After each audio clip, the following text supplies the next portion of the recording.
This is the Lekker Rugby Pod with Harry Jones and MV Avella, brought to you by Sit and Cards. This is episode 39 of the Lekker Rugby Pod, brought to you by Sit and Cards. And before I forget, please like and subscribe to this video. We need your support. We need you to subscribe. And we just heard what the Springbok side looks like. And here to talk to us about it is Harry. How's Larry? How's it, MV?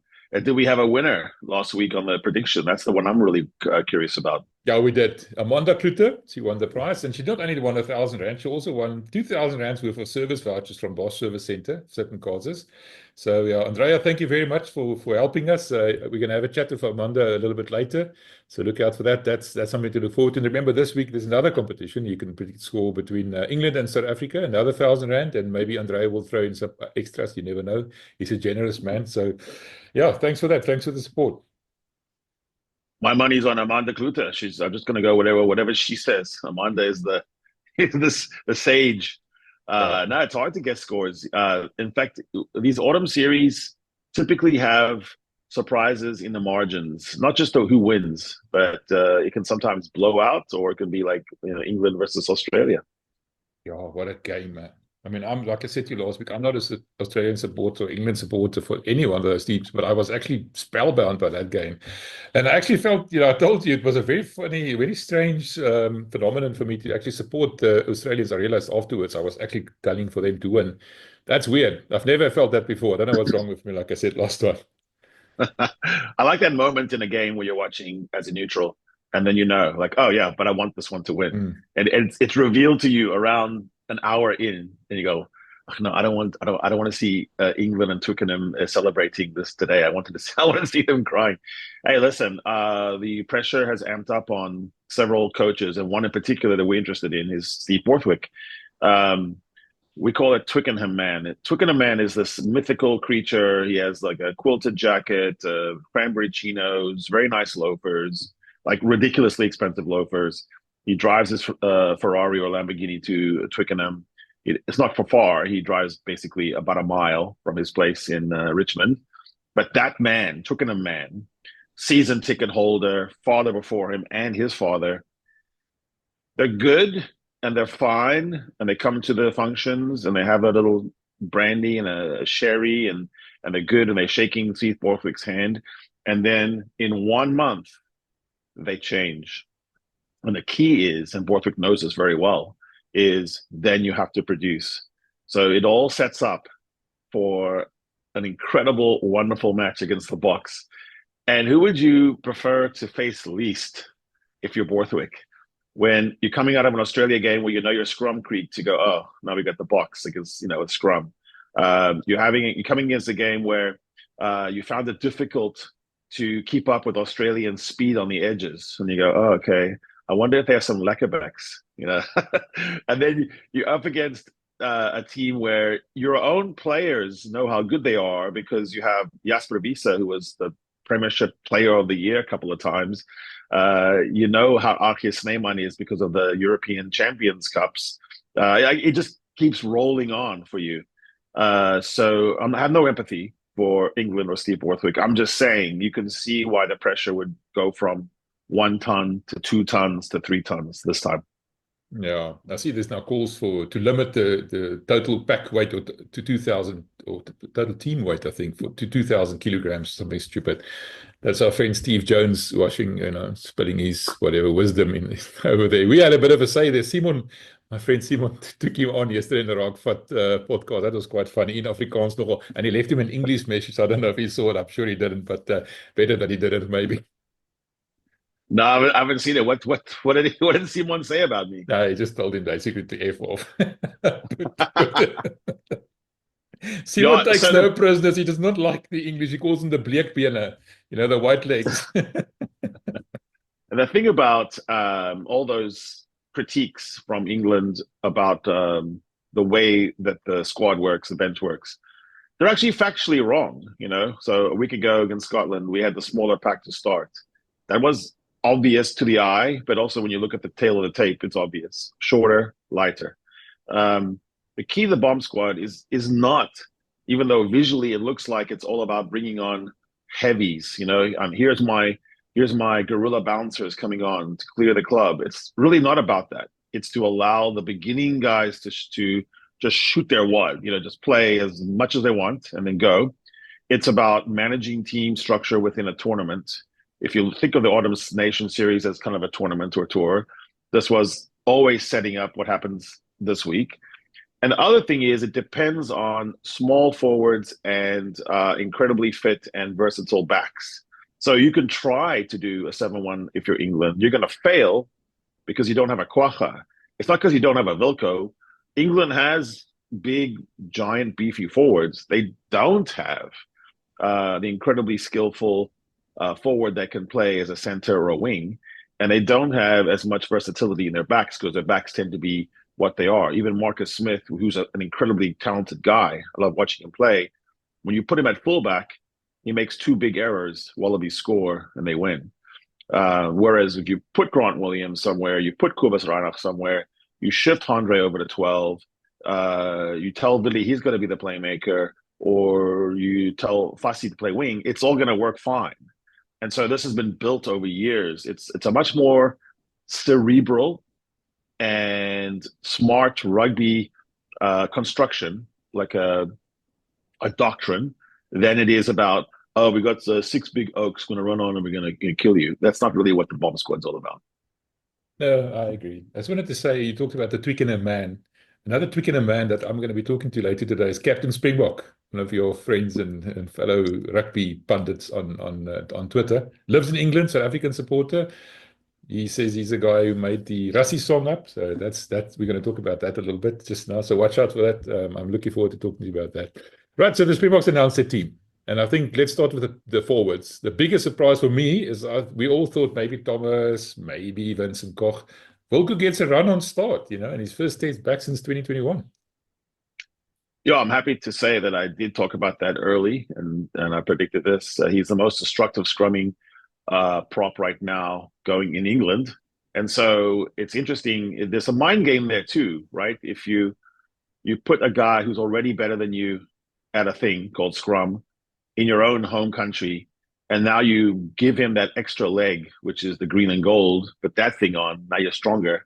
And you're backed by, let's see, so Eben or Elrigh, it doesn't depend, I'm not sure how they're going to scrum down, but you have the side of the scrum that's going to be the hardest to deal with anyway. You've got Pieter-Steph, Eben scrumming onto the hip of Wilco Louw, and Jasper Wiese is also a real scrumming 8. He's not a lazy 8. I'm not sure. I'm not sure about Ellis Genge this weekend. It's going to be a rough one. When Ellis Genge does well in the beginning, he usually does well. So probably look at the first 2 or 3 scrums, and that's a plot within a plot. But for the longest time, whether it was Tank the Toy, whether it was Wilco Louw, we wondered when some of these guys would get to their 15, 20 caps because they're kind of stuck, And no, I'm happy for him. I do think that shape of a pack to begin with is a return to like a pack that will kill you. I mean, let's just be honest. It's like everyone you don't want to meet in a dark alley at night. Everyone in that pack, from Bongi to Elrigh to, they're just nightmares. So I think there is a nightmare pack starting. And that's good. That's good for our soul. We like to see that we're going to bully them, not just beat them, but we want to see that we bully them and make them look around and want an exit.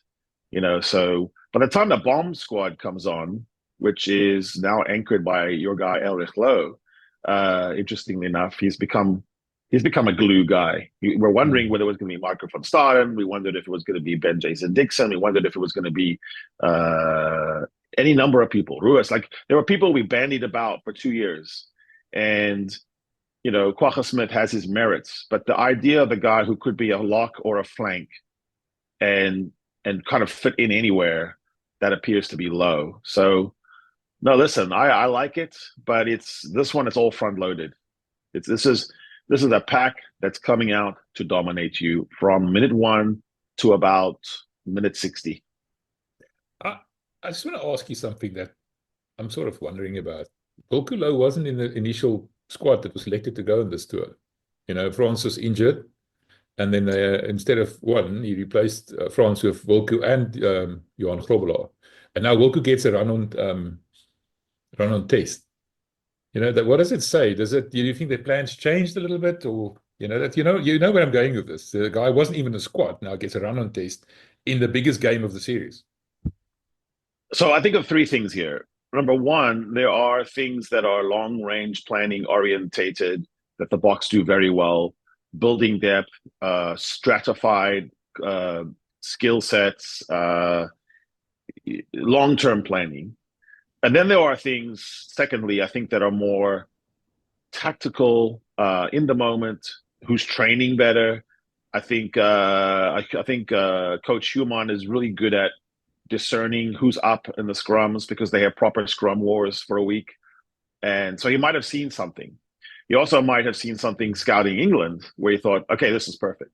The third thing is rugby is tighter now than when the All Blacks were on top from 2008 to 2016, 17, where they could just have a mentality of, if we do what we're supposed to do, we win. We don't have to scout the other sides. We don't have to do matchup wars. Rugby has got parity now. So, Ireland, New Zealand, France, South Africa, and on their day, let's just say on their day, England could pose problems for each other. And between those five teams, it's not that much. And so I do think we do more matchup rugby now. Someone was pointing out that we hardly ever do a 6-2 bench or even never a 7-1 against England, that we're actually almost always a 5-3. There's a reason for that, and it's counterintuitive. You think, well, that means we don't think we can get on top of the English pack, or we don't need to maybe. Well, what does it mean? Why do we have Lucanio Arman there instead of another forward? But what actually happens against England is the first hour tells a tale. And there's really no time to do any bomb squaddery. There's no tricks. George Martin is a hard man. Maro Itoje, Ibn Etzebeth will tell you, Maro Itoje is a proper rugby player that you cannot take a step back. Jamie George is there for a reason. He's been around the block. They do have hard nuts. If they want to bring Sam Underhill in, he's got concrete shoulders. Ben Earl is a very difficult man to put down when he's got a head of steam. So, I do think that there's not as much luxury of saying, well, we can time it against Scotland, we can survive their first pack, and we can be okay, and then we'll bury them, Or same thing when we're facing a team like Australia. When you face a team like New Zealand, where you're not going to get on top of their scrum so easily, you have to think about that. Against England, it's also the lineout. It's the fact that if they go back and watch the game England beat Ireland in, you know how hard it is to beat Ireland. They beat Ireland by winning the breakdown. So I've always thought that on this tour, we've paid the utmost respect to England as an adversary. There's been no underestimating of England. Rassie has been really transparent, almost oddly honest about how he structured this 3-game tour around the middle game. And so it doesn't surprise me that we're taking them this seriously, and that we are saying there's no ifs, there's no ands, and there's no buts. The first hour will tell the tale. The first 50 minutes will tell the tale. And yes, we have good reinforcement. Yes, Malcolm Marx, Elrigh Louw, great to bring off the bench. But that first group has to get dominance at Twickenham, shut up the chariot, and make Twickenham man leave his seat, grumpy, pink-faced, and go to the beer line and then bitch about the referee, come back and see that the score is even worse. That's the dynamic. And if we can be the agent of Borthwick's being on the hot seat, we did it against Eddie Jones. We have a long tradition of ushering the English coach out. That's going to be a kind of a little special feather in the cap. None of these coaches dislike each other. Everyone likes Steve Borthwick, is a good fella, but there's a game within a game. Sitting near the coaching box at Murrayfield, I got a really incredible appreciation of how dramatically, obsessively, insanely competitive a guy like Tony Brown is, a guy like Jerry Flannery. Jerry Flannery is basically bench lifting the table in there. He's that wired. He wants to win that bad. He's going to come in as an Irishman wanting to beat England in a way that we don't even understand. And to a man in that coaching box, they want to bury England. Now, and here we can talk about a little bit of score settling. I think the semi-final was played in the World Cup in bad blood. We know that because of what Tom Curry did afterwards. Usually, whatever you say, I'm not going to say that Bongi did or didn't say whatever he said, it stays on the field. And also, you don't come talking to the ref like I don't know, someone in standard 5. He told me a bad name. We leave all those things on the pitch because A, they don't matter, and B, there's not really a long history in Tom Curry's family of being oppressed and held down racially, whereas I think Bongi from Bethlehem probably has a better story to tell. So it doesn't sit right. It lands in a weird hypocritical way. Like now you're kind of, trying to steal that whole story. But I'm saying that because the way Willie celebrated at the end showed you that there was an extra level of spite beyond the normal green-white spite. It was supercharged. And so I think going into this, this is our game. This is the game that New Zealand had against Ireland. South Africa, England is that game for this tour. This is the one. This is the one that they're coming in hot. And I've actually wanted to see Elrigh start in the engine room with Eben because I want to see what that looks like. The times we've seen them together, to me, has been the best combination of all. And I understand the need to put Elrigh on the bench. I kind of like it as well.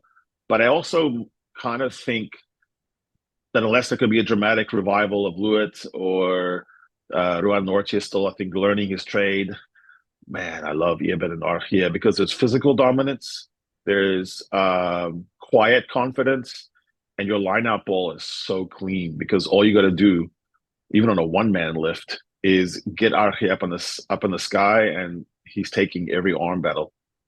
Yeah, he just basically has to extend his arm. He's already taller than everybody else. That's exactly that's a part of yeah, it. not much of a jump needed. No, not at all. Like you said, a one-man lift, it gives you another opportunity because it only needs to go that little bit higher. The other thing, I know you mentioned in some of the comments on the previous videos, there was a feeling that maybe Malcolm Marx might start rather than Bongi, if his breakdown abilities and the likes, and he didn't. He's on the bench.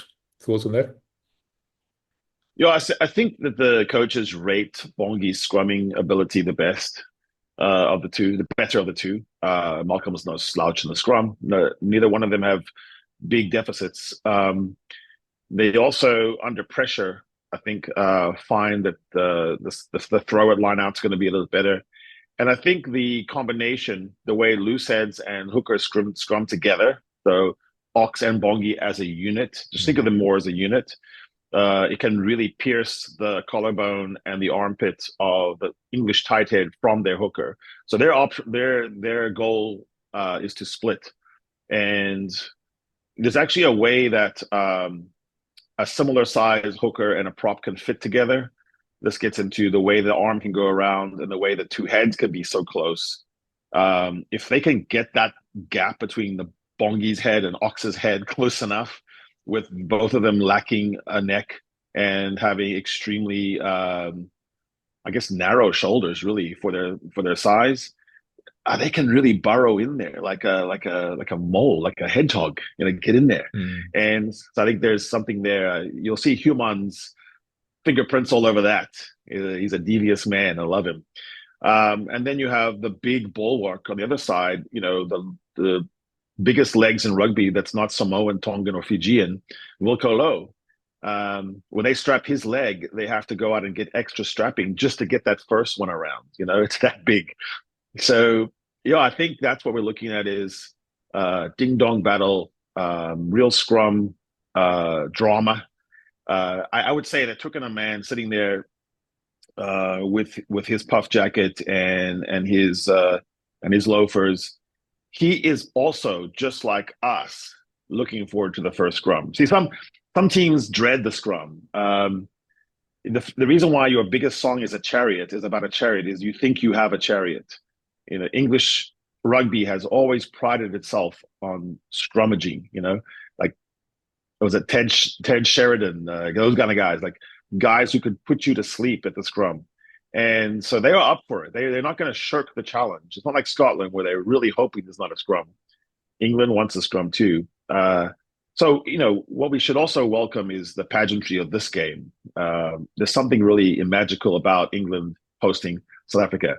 I don't know, you and I both don't know this, but we're probably curious how much green and gold will be in the stands.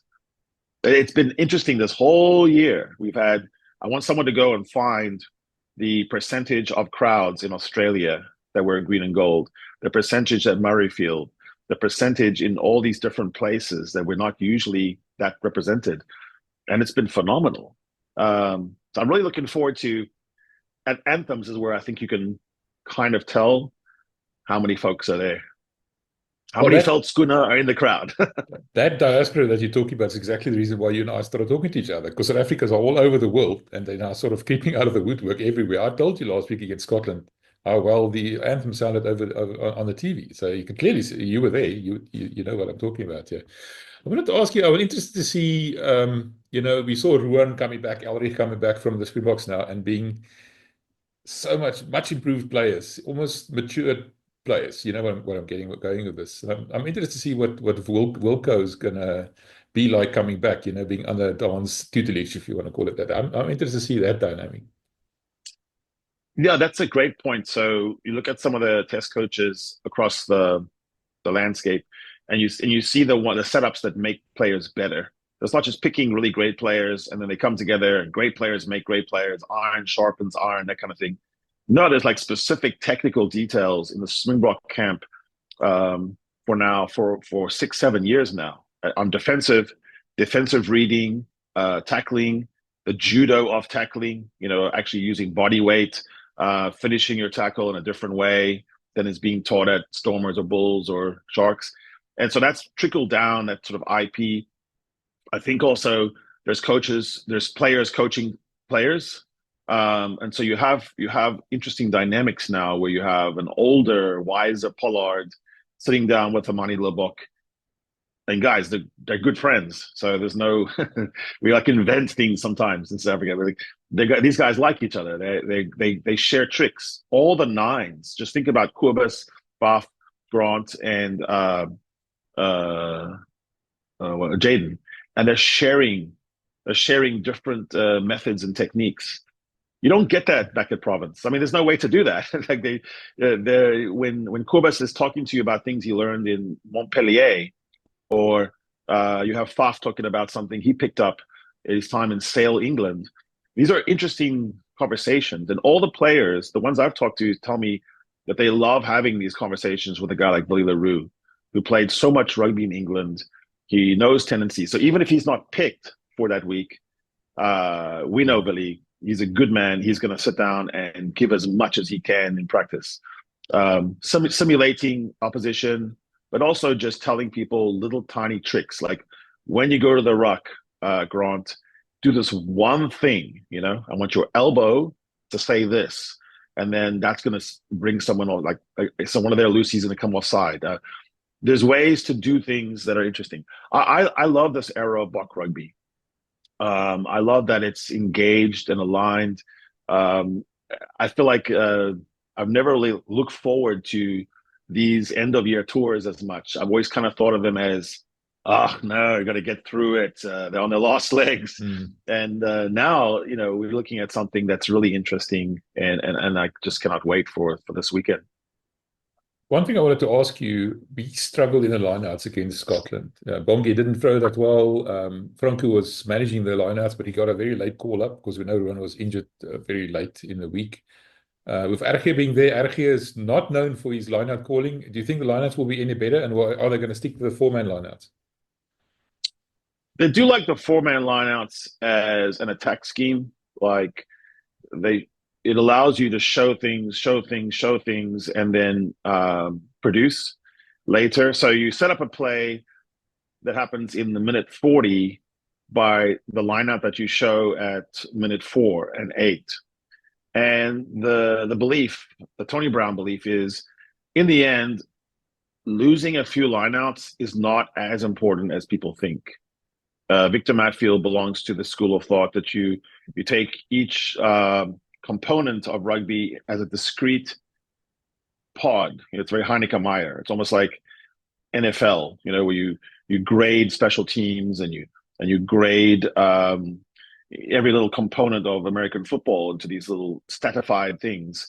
And so one thing Victor will always talk about is, you really is never any reason why you should ever lose your own lineout, right? It's impossible if you've executed everything correctly because they have to react to you. But I don't think that's the school of thought of Tony Brown. And I think Rassie is leaning also to this idea of sometimes it's confusion and unpredictability and setting up something. So if we're in the middle of the field, we throw a lineout in and we lose it, it's not the end of the world. If the next 5 things that happen, we counter ruck, we smash tackle, we put the ball into mayhem on your side, who cares? Was it really that dispositive a stat? Was it a stat? Yes, you lost the lineout. But was it dispositive in the sense that it changed the game? No. When you lose a scrum, it does. If you get pinged at the scrum, that's always a nightmare because you've given them an easy exit, easy entry. But losing a lineout, well, I'll put it this way. Sometimes we've won lineouts and it's almost a nightmare in reverse. you bat back a ball and it starts bouncing on the ground and all bets are off. You might have a lineout closer to your line. They might streak away and score. And also the attack shape, when you have a 4-man, look at Scotland did something interesting. They had a 1-man lift in the front, which is banker ball, because no one's thinking you're going to lift if you have one lifter. There are other ways to get clean ball. And so I think what you want to see, what they're trying to make you see is who's in the midfield. Is Siya Kolisi in the backfield? Is he right next to Damon Delende? Is that an attack move? There was a move where Eben came around the lineout and took the ball as the first receiver, which guarantees you have a quick ruck. And so even though he wasn't a jumper and you missed him in the lineout, he was a carrier. And the experimental lineout variations of 2024 are insane. We've had the lift in the front, the flip back, we've had the blind offload, we've had 2 pods. I just think that they're not looking at the lineouts as the same jeopardy as a scrum. They're more opportunity to confuse your enemy. I was wondering, Simon and I were wondering yesterday, who's the lineout coach? Is it Dion Davids? So I've heard conflicting stories about this, and I've never got a good answer, so I don't know. I know that Tony Brown has had a lot of input into what's the right way to put it? Almost like you're playing blackjack, and you have internal rules for yourself on what happens when it's 16 or 17 or 18.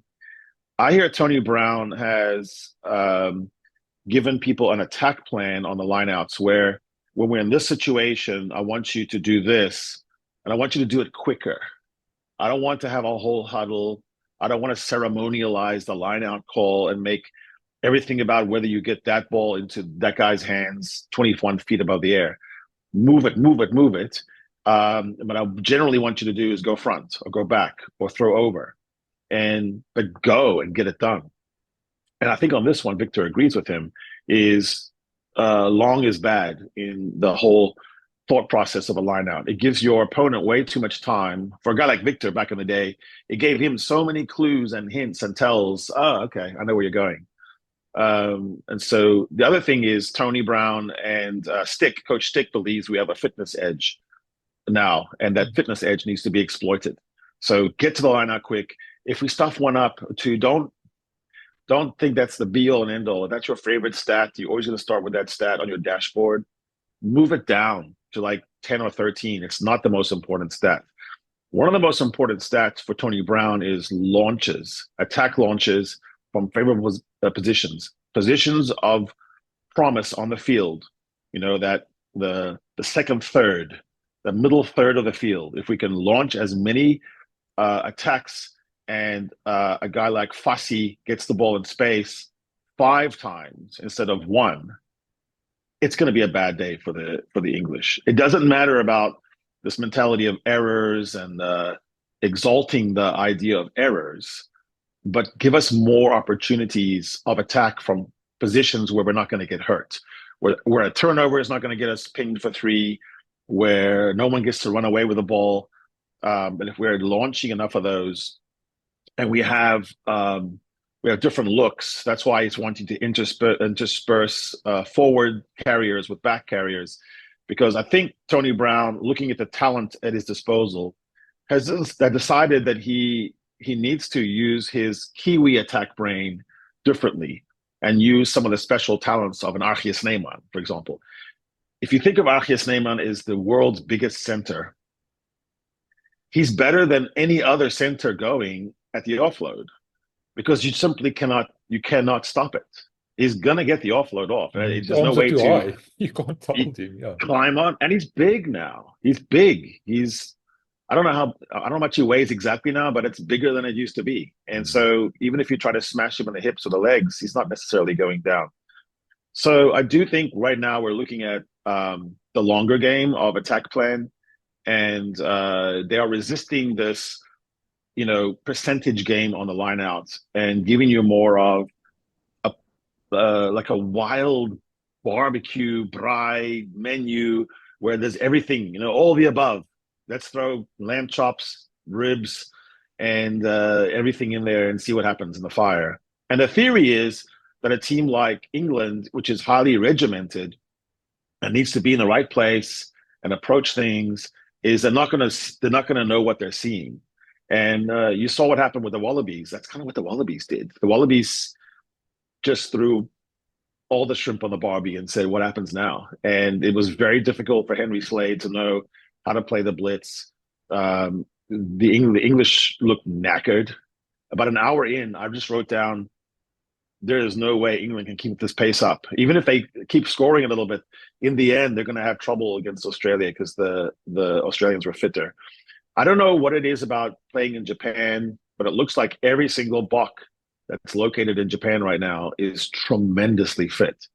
So that might just be an accumulation of eating well, sleeping well, no stress. I don't know what it is, but that's also part of the story.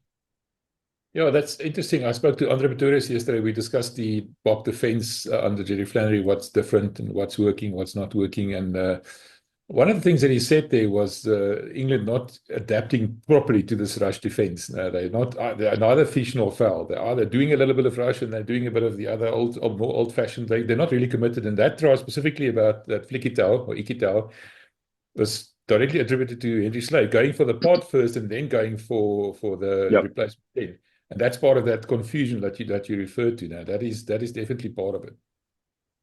Yeah, he didn't hit anybody. There were several times where Henry Slade looked like the league convert on his first match instead of Joseph Kosu Suali'i, who looked like an old veteran. So that was interesting as well. So every defense folds and slides. There's no defense. Even Nienaber's defense at its height is not a 100% blitz rush. The word blitz means that it's occasional, and the calibration between when you fold, drift, or shut the umbrella closed that's the key. And it's something that Jesse Creel has learned through so many reps that it's difficult for anyone to catch up. Similarly, the butcher, Kurtley Arendse, is very good at spatial perception, and the amount of time that it takes for you to get from where you are to where you're going to be and where that pass will go. There's something about that calculation that just works in a brain or it doesn't work in a brain. And guys like Cheston Colby, Kurtley Arendse, they have it. So I think where England is I think Andre's exactly right. They're stuck in between. Every time they make a mistake on the blitz, they think, oh no, we shouldn't rush so much. And every time they fold, then they say, oh, our drift was off. Instead of committing to a really hard-edged umbrella rush or just going to time and space. And so I had a lot of sympathy for Marcus Smith in that final play because he was given an impossible choice. I mean, if he doesn't complete the tackle on Ikitau, then he's he's looked at as the culprit, and if he goes for it, then of course Max Jorgensen's gone. No, that's what happened. No, I want to say this before I forget it, because I have to make a note now not to forget it. What Andre was saying is because England played 2 games in a row, big games now, and this is the 3rd game, they're probably going to have a very light week. There's not going to be much many new things, whatever. And the Boks just have to be careful of that one new thing they might bring into the game. The only thing they really have time for. They're going to just pace themselves and make sure they get to this game physically.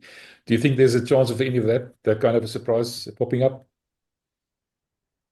When teams are under the gun and when coaches are under pressure, they tend to revert back to what they know. It's what we all do actually in life when we're under stress. So we just become more of what we were. And what is one of the games recently that was their best? It was against Ireland, which was a low scoring, not a lot of tries, spoil the breakdown. And then before that, it was the semi-final in Stade de France in Paris, where they remarkably kept us to a very tough. I mean, we thought we were losing that game. Let's be honest. Every single person who's honest said, we were all invoking our different superstitions. The person I was watching it with, just refused to watch. I mean, literally put blankets over the head, and only emerged when I said it was safe. So we were.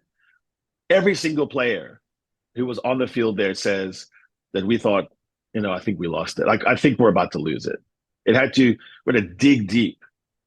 So why wouldn't England go right back to that exact tactic, that shape against the same enemy this weekend? And I would say that's what they'll do. They'll play Leicester Tiger ball. It'll be, up the jumper, kick the ball to the sky, chase like hell, try to get ascendancy in the lineout, knowing that the Springbok lineout's not that solid. Try to build some driving mauls, because there hasn't been a lot of maul in the Springbok game lately. It's going to be classic rugby. It's going to be it's me against you. I'm standing here and I'm looking at you, and you're my opposite number, and I'm going to beat you today, or you're going to beat me today. It's not going to be as fluid and pretty. And so if there's one match where Tony Ball might be shelved as well, it might be this one. Because I think one thing that's always worked for us is when England is in that kind of mood, I think we know how to handle it. I don't think we win by a lot, but we can almost always come out on top when it's who's harder, you or me. Right, before we move on to the backs eventually, and we're going to do that just now to remind people, please enter the competition in the comments below. You can predict the score and stand in line to win R1,000. Don't forget. I wanted to ask you about the backs, the 9-10 combination. The rest of it's not that much of a surprise. Maybe we'll talk about Rassie a bit, but 9 and 10. I honestly didn't think Manie is going to start this game. Not after the semi-final last year. You referred to it just now. He was yanked off after 30 minutes, didn't shape up. He's not had a stellar season. Sasha would have been there probably if he wasn't injured. Yet he gets a run on. I know I don't want to hear from the Manie bashers. It's a legitimate question. Yeah, so we've discussed the murder pack that we've got. Then now let's go to the backs and see, what do we want to accompany our maliciously murder pack with? And I think what the answer is quickness and speed. It's interesting, in the NFL, they talk about these two concepts, the quickness and speed, as being two different things. Speed being your track speed. Grant Williams probably would be the quickest one. Him and Rassie would have to battle it out maybe. Straight line speed, Kubas's dad speed. Wayne Manikak speed. Yaku. And then you have quickness, and quickness would be defined by the Lekkerbacks in that you just stand in a small room and you play that old game we used to play in rugby, which is to warm up, is like, try to hit my both of my shoulders or give me a slap on the face. But you can juke, you can jump, you can roll, you can bounce back, you can run up the walls if you want. I would imagine it's pretty frustrating trying to get to Curtly Lawrence's shoulders, just be able to touch both of them at the same time. He's just so wiggly. So I've decided to look at this back line as a 5 and 2. The midfield's the midfield. The midfield is like that rigid, strong foundation. It's the beam, it's the slab, it's the thing, it's the hole in the ground you put, and then the thing rests on it. But that fivesome of Grant, Manie, Kirtley, Cheslin, Afalele, I mean, is there a fivesome in rugby right now with better quickness and speed than that? I don't think so. So I think what's happening here is Rassie's still giving Tony Brown the carte blanche to work with talent that's superlative, that only exists on this continent, on the African continent, that has attributes that are difficult to replicate if you're England or if you're Ireland, even quicker than New Zealand, quicker, because there's just not a lot of people there's not a lot of Leckerbacks in the world, let's be honest. They're unusual. And there's not a lot of people like Rassie and Williams on the rugby pitch. You would think that that's the thinking behind this, is let's start with this murder pack and with a quick back. And then let's just see what that magic looks like. It's very specialized. It unites the idea of power and pace. What you've pointed out is there precision? And so precision comes on the bench. On comes Kobus, on comes Andre Pollard, and on comes one of the cleverest, smartest rugby players that's ever been produced in South Africa, Lukhanyo Am. So you have this, like, the three clever boys come on at the end, but in the beginning you have the solid foundation of a midfield that rarely makes mistakes. Damian Delende hardly ever gets turned over. Dukes is just one of those guys who can recycle ball.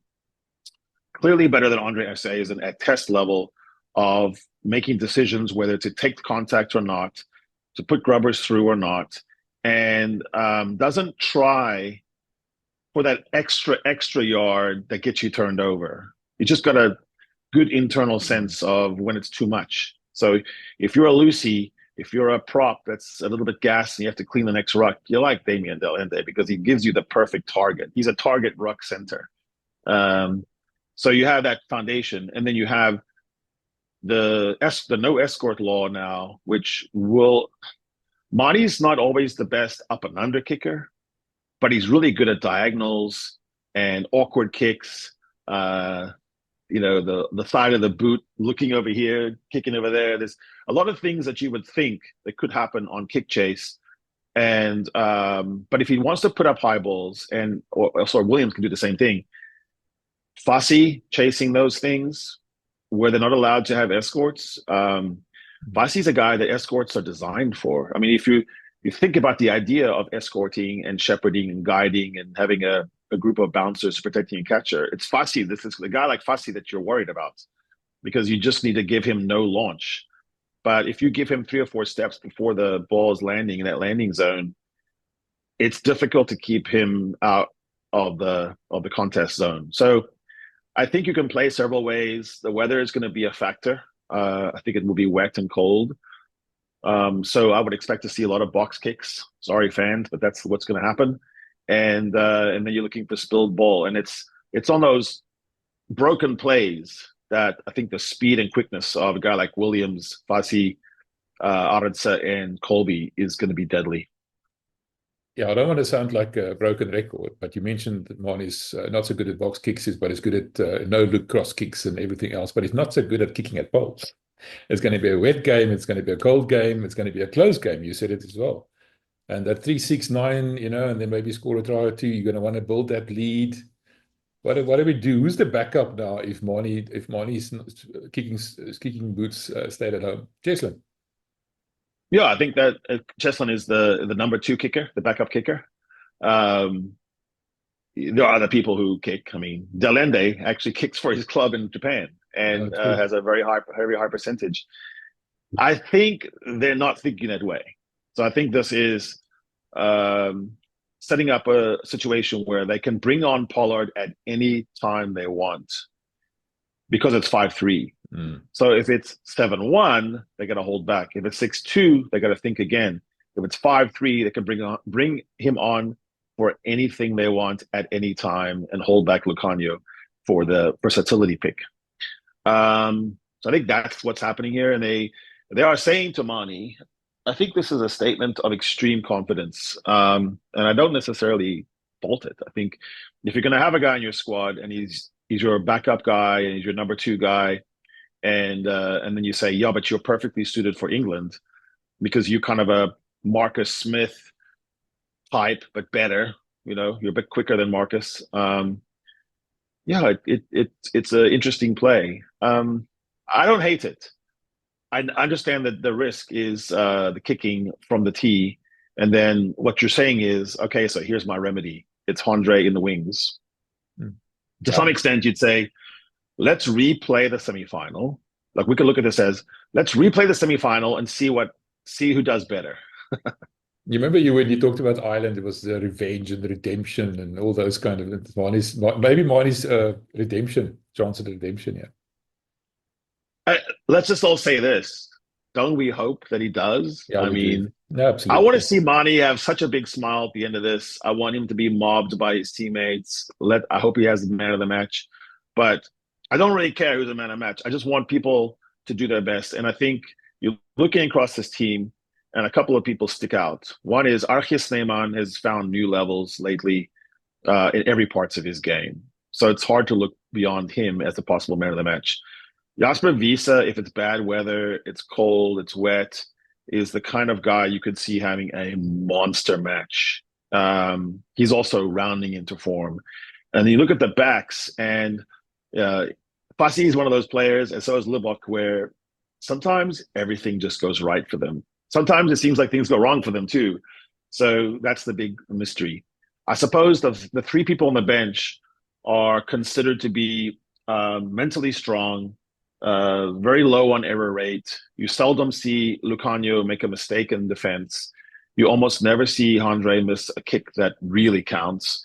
And Reinach is nearing the end of his career, which is sometimes when, like you saw Conor Murray in the summer in the July tour in South Africa, how good he was, because he just, in a tough game, he just knew where to be. So I think Kobus is in that kind of mode. You saw him in the knockouts in France. So how often Kobus was just really in the moment and knowing what to do, outplaying Antoine Dupont in the quarterfinal, in my opinion. And yeah, so I think that's what the bench is for here. It's really not a bomb squad at all. It's a completely different idea of a bench. And it's contingency bench with every single one of those guys, Kwagga, Elrigh, Lucanio. They can really play different roles. Even a guy like Steenekamp looks like an extra Lucy sometimes with the way he's playing. Malcolm Marx, who basically is a hooker flank. I think that's what we're looking at. Well, just briefly on the back still, Fassi, you explained, and I'm getting all excited now that you mentioned the access and everything else, the kind of a role that Fassi can actually play there. I was just wondering about the omission of Willie completely. That kind of we saw him backing up Handré at 10, the little when he took his place, for example, little strategic kicks he plays. He's still a very clever rugby player, but I suppose past his prime then, if I want to call it that. That's why he wasn't picked, or do you think it's more a question of wanting an anvil or whatever rather than a clever player? I don't know how to explain that, but Willie is more of a clever player, tactical player, and Fassi is more of a weapon. I just think we're beyond the time when all 15 places are viewed in a strict depth chart with the incumbent, a backup, and a second backup. I think there are 10 positions out of 15 that are more situational. So maybe what are those 5 positions that are locked in stone? Even at Sebeth, Frans Malherbe when he's healthy, unless he's supplanted. I think in a knockout match, you're looking at Delende so those are like typed in, and then the penciled in is situational. And Sia Khaleesi would be typed in Peter Septitoy. So beyond that, though, it's more situational. I think what I also saw on the field of Murrayfield is that I thought Billy was a little bit hurt. And I think at this stage of his career, they're not going to gamble with anyone who has it. Otherwise, I think he would have been player 23. I think he makes more sense than Lukhanyo in a way. But I think if there's any niggle at all, he's not going to make it. But I wouldn't extrapolate too much from the picks that we have like that. I think that it doesn't really say anything. If it was a World Cup final tomorrow, we would not pick exactly the same team as we're picking this time. I don't think that. But is it the right team for this tour with people's GPS stats and what they saw in training? I think they see something. I think they see something of an edge against England by having Grant, Manie, Afulele. I think there's a speed deficit and there's a bit of athleticism deficit, they think, with Manny Waboso out, with some of the people that they've lost.